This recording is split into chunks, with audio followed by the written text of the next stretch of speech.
ദൗത്യത്തിന്റെ കൂടുതൽ വിവരങ്ങൾ പുറത്തുവിട്ട് കേന്ദ്ര സർക്കാർ. പാകിസ്ഥാന്റെ നൂർഖാൻ, റഹീം യാർ ഖാൻ വ്യോമത്താവളങ്ങൾ തകർത്തത് കൃത്യതയുടെ തെളിവാണ്. തദ്ദേശീയമായി വികസിപ്പിച്ച ആകാശ് വ്യോമ പ്രതിരോധ സംവിധാനം മികച്ച രീതിയിൽ ശത്രു ഡ്രോണുകളെ പ്രതിരോധിച്ചു. ISROയുടെ 10 ഉപഗ്രഹങ്ങൾ ദൗത്യത്തിൽ നിർണായക പങ്ക് വഹിച്ചെന്നും കേന്ദ്ര സർക്കാർ വ്യക്തമാക്കി.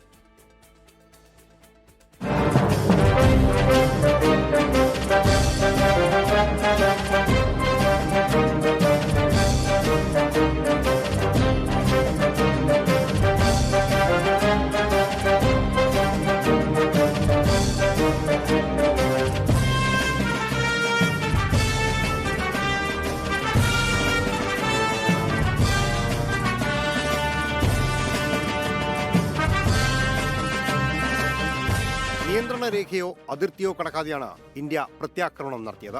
23 മിനിറ്റ് കൊണ്ട് ആക്രമണം പൂർത്തിയാക്കാൻ ഇന്ത്യക്ക് കഴിഞ്ഞു.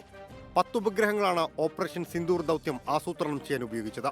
21ാം നൂറ്റാണ്ടിലെ ഹൈടെക് സൈനിക ശക്തി എന്ന റോൾ ഉറപ്പാക്കാനും പ്രാപ്തമാക്കി. പരമ്പരാഗത വ്യോമ പ്രതിരോധ സംവിധാനങ്ങൾ, ലോവർ എയർ ഡിഫൻസ് തൂക്കുകൾ എന്നിവ ഉപയോഗിച്ചു. ഇന്ത്യയുടെ തീരമേഖലയും ഉത്തരമേഖലയും ഉപഗ്രഹങ്ങൾ ഉപയോഗിച്ച നിരീക്ഷണം തുടരുന്നുവെന്നും വാർത്താക്കുറിപ്പിൽ കേന്ദ്രം വ്യക്തമാക്കി. വ്യക്തമായ സൈനിക കാഴ്ചപ്പാടിലൂടെ രാജ്യത്തെ ജനങ്ങളെ സംരക്ഷിക്കുന്നതിനോടൊപ്പം പാകിസ്ഥാന്റെ ചൈനീസ് നിർമ്മിത പ്രതിരോധ സംവിധാനങ്ങളെ അടക്കം ബൈപ്പാസ് ചെയ്യാൻ ഇന്ത്യക്കായി.